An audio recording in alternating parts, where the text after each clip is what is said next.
खेड तालुक्यातून पुरंदर तालुक्यात हलवण्यात आलेल्या विमानतळ प्रकल्पास भूसंपादनावरून विरोध होत आहे। पुण्यातील प्रस्तावित पुरंदरमधील आंतरराष्ट्रीय विमानतळासाठी जमिनी संपादित करण्यास ग्रामस्थांचा तीव्र विरोध सुरू असून या जमिनीच्या ड्रोन सर्व्हेवरून ग्रामस्थ आणि प्रशासनामध्ये वाद झाला।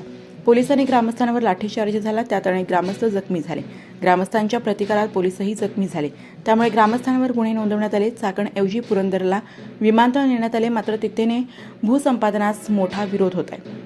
दिल्ली मुंबई इंडस्ट्रियल कॉरिडॉरचा एक भाग म्हणून चाकण येथे आंतरराष्ट्रीय विमानतळ करण्याची घोषणा या आघाडीच्या सरकारमध्ये 2005 मध्ये झाली होती।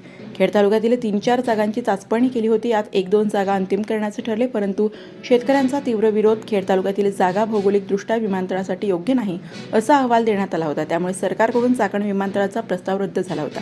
मात्र पुरंदरमधील भूसंपादनाच्या या गोंधळात हे विमानतळ पुन्हा चाकणखेडमध्ये येण्याची आस उद्योग जगातला लागली आहे।